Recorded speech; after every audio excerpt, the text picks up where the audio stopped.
कोणाचं वाईट करून आपण आनंदी राहू असा विचार कधीच करू नका. नमस्कार मित्रांनो, आयुष्यात प्रत्येक माणूस आनंद शोधत असतो. प्रत्येकाला सुख हवं असतं, शांतता हवी असते, यश हवं असतं. पण काही लोकांना असं वाटतं की दुसऱ्याला खाली खेचून, दुसऱ्याचं नुकसान करून, दुसऱ्याच्या डोळ्यात अश्रू आणून आपण पुढे जाऊ शकतो, आपण आनंदी राहू शकतो. पण हे सत्य नाही. कारण दुसऱ्याच्या वेदनेवर उभा केलेला आनंद कधीच टिकत नाही. तो काही क्षणांचा असतो, पण त्याची शिक्षा आयुष्यभर मनाला टोचत राहते. जीवनाचा एक साधा नियम आहे, तुम्ही जगाला जे देता तेच अनेक पटींनी तुमच्याकडे परत येतं. जर तुम्ही प्रेम दिलं तर प्रेम मिळेल, आदर दिला तर आदर मिळेल, मदत केली तर मदत मिळेल. पण जर तुम्ही दुसऱ्यांचं वाईट केलं, त्याला त्रास दिला, त्याच्या आयुष्यात अडथळे निर्माण केले, तर त्याचं दुःख एक ना एक मार्गाने परत तुमच्याच आयुष्यात येतं. म्हणून कोणाचं वाईट करून सुख मिळवण्याचा विचारही करू नका. आजकाल जगात स्पर्धा खूप वाढली आहे. प्रत्येक जण पुढे जाण्याच्या शर्यतीत आहे. काही लोक मेहनत करून पुढे जातात, तर काही लोक दुसऱ्याचा पाय ओढून वर चढण्याचा प्रयत्न करतात. पण लक्षात ठेवा, दुसऱ्याला खाली खेचून मिळालेलं यश हे खऱ्या अर्थाने यश नसतं. कारण त्या यशामागे समाधान नसतं. मनात कायम भीती असते की जसं आपण दुसऱ्यांचं वाईट केलं तसंच कधीतरी आपल्यासोबतही होईल. कधी कधी आपण पाहतो, काही लोक एखाद्याच्या प्रगतीवर जळतात. त्यांना दुसऱ्यांचं चांगलं झालेलं पाहवत नाही, पण ते त्याच्या मागे वाईट बोलतात, त्याचे नुकसान करण्याचा प्रयत्न करतात, त्याला कमी दाखवण्याचा प्रयत्न करतात. पण खरं सांगायचं तर दुसऱ्यांचं वाईट करताना ते स्वतःचं व्यक्तिमत्व लहान करत असतात. कारण मोठी माणसं दुसऱ्याला पाडत नाही, ती स्वतः उंच उभी राहतात. तुम्ही जर एखाद्याला रडवलं, त्याचा विश्वास तोडला, त्याच्या मनाला दुखावलं, तर कदाचित तुम्हाला त्या क्षणी जिंकल्यासारखं वाटेल. पण रात्री जेव्हा तुम्ही शांत बसाल, तेव्हा तुमचं अंतर्मन तुम्हाला प्रश्न विचारेल. कारण मनाला सगळं माहीत असतं. बाहेरच्या जगाला आपण फसवू शकतो, पण स्वतःच्या आत्म्याला कधीच फसवू शकत नाही. एक गोष्ट नेहमी लक्षात ठेवा, कर्म कधीच कोणाला सोडत नाही. आज तुम्ही कोणाला त्रास द्याल, उद्या जीवन तुम्हाला त्याच वेदनेची जाणीव करून देईल. कदाचित वेळ लागेल, पण प्रत्येक गोष्टीचा हिशोब नक्की होतो.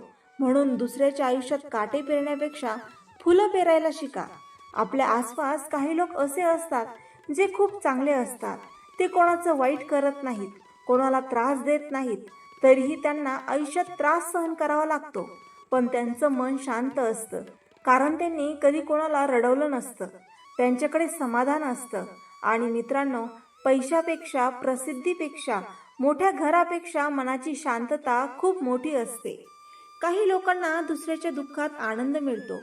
एखाद्याचं नातं तुटलं, एखादा अपयशी झाला, एखादा अडचणीत आला की ते मनातून खुश होतात. पण अशा आनंदाला आनंद म्हणता येत नाही, कारण तो आनंद नसून मनाची घाण असते. दुसऱ्याच्या वेदनेवर हसणारी माणसं बाहेरून कितीही हसली तरी आतून रिकामी असतात. खरं सुख कुठे असतं माहिती आहे का? एखाद्याच्या चेहऱ्यावर हसू आणण्यात, एखाद्याला आधार देण्यात, एखाद्याचं आयुष्य सुंदर करण्यात. तुम्ही जर कोणाच्या अंधाऱ्या आयुष्यात प्रकाश बनलात, तर त्या व्यक्तीच्या आशीर्वादातून तुम्हाला जो आनंद मिळेल ना, तो कोणाचं वाईट करून कधीच मिळणार नाही. कधी कधी काही लोक आपल्याशी खूप वाईट वागतात, आपला विश्वासघात करतात, आपल्याला कमी लेखतात, आपल्याला त्रास देतात. त्यावेळी मनात राग येतो, सूड घेण्याची भावना निर्माण होते. पण त्या क्षणी स्वतःला एक प्रश्न विचारा, मी त्यांच्यासारखं का बनू? जर त्यांनी चुकीचं केलं तर आपणही चुकीचं करायचं का? नाही. कारण दुसऱ्याच्या चुकीमुळे आपला स्वभाव बदलायला नको. जीवनात मोठं व्हायचं असेल तर मन मोठं ठेवा. कारण छोट्या मनाची माणसं सूड घेतात, पण मोठ्या मनाची माणसं माफ करतात आणि पुढे जातात. माफी देणं म्हणजे कमजोरी नाही, उलट त्यासाठी खूप ताकद लागते. कारण प्रत्येकाला बदला घेता येतो, पण प्रत्येकाला शांत राहता येत नाही. मित्रांनो, दुसऱ्यांचं वाईट करून मिळालेलं सुख म्हणजे समुद्राच्या पाण्यासारखं असतं. जितकं प्याल तितकी तहान वाढत जाते. पण दुसऱ्याचं भलं करून मिळालेलं समाधान हे गोड पाण्यासारखं असतं, जे मनाला कायमची शांतता देतं. आयुष्य खूप छोटं आहे. आज आपण आहोत, उद्या नसू. मग हेवे दावे, द्वेष, कट कारस्थान यात वेळ का वाया घालवायचा? त्यापेक्षा लोकांच्या मनात चांगली जागा निर्माण करा. अशी माणसं बना की तुमच्या आठवणींनी लोकांच्या चेहऱ्यावर हसू यावं, डोळ्यात पाणी नाही. काही लोकांना वाटतं की दुसऱ्याला त्रास दिला की आपण शक्तिशाली दिसतो, पण खरं सामर्थ्य दुसऱ्याला पाडण्यात नसतं, तर पडलेल्या माणसाला उभं करण्यात असतं. कारण तोच खरा माणूस असतो जो स्वतःसोबत इतरांचाही विचार करतो. तुम्ही एखाद्याचं मन तोडलं तर कदाचित तो व्यक्ती शांत राहील, काही बोलणार नाही, पण त्याच्या मनातून निघालेलं दुःख, त्याच्या डोळ्यातून आलेले अश्रू, त्याचं तुटलेलं मन, हे सगळं जीवन पाहत असतं आणि जीवन प्रत्येक गोष्टीचा हिशोब ठेवतं. म्हणूनच मित्रांनो, कोणाचं वाईट करून आनंद शोधू नका, कारण त्या मार्गाचा शेवट नेहमी पश्चातापातच होतो. दुसऱ्याला त्रास देऊन जिंकण्यापेक्षा दुसऱ्याला आनंद देऊन हरणं हजारपट चांगलं असतं. तुमच्याकडे पैसा नसेल चालेल, मोठेपणा नसेल चालेल, पण मनात माणुसकी असू द्या.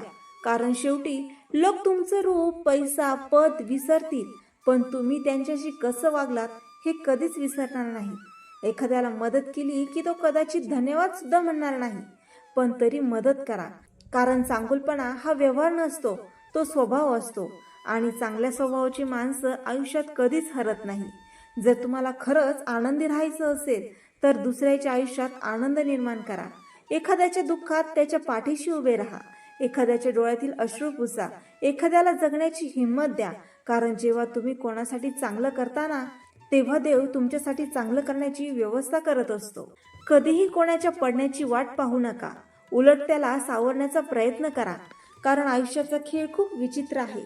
आज जो खाली आहे तो उद्या वर जाऊ शकतो आणि आज जो वर आहे तो उद्या खाली येऊ शकतो. म्हणून मनात द्वेष नको, मत्सर नको, कोणाचं वाईट करण्याचा विचार नको. कारण अशा विचारांनी सर्वात आधी आपलंच मन खराब होतं. आपलीच शांतता हरवते आणि ज्याच्या मनात शांतता नाही तो कितीही श्रीमंत असला तरी आतून गरीबच असतो. जीवनात इतकं चांगलं काम करा की लोक तुमच्यासाठी मनापासून प्रार्थना करतील. कारण शापापेक्षा आशीर्वादाची ताकद खूप मोठी असते. दुसऱ्याच्या डोळ्यात अश्रू आणणं सोपं आहे, पण त्या डोळ्यात आनंद आणणं हे खऱ्या माणुसकीचं काम आहे. शेवटी एकच सांगेन, कोणाचं वाईट करून मिळालेला आनंद हा तात्पुरता असतो, पण कोणाचं भलं करून मिळालेलं समाधान आयुष्यभर मनाला शांत ठेवतं. म्हणून जगात प्रेम पसरवा, माणुसकी जपा आणि कोणाचंही वाईट करण्याचा विचार मनात सुद्धा आणू नका. कारण दुसऱ्याचं भलं करताना कदाचित तुमचं काही कमी होणार नाही, पण कोणाचं वाईट करताना तुमच्यातला माणूस नक्कीच कमी होत जातो.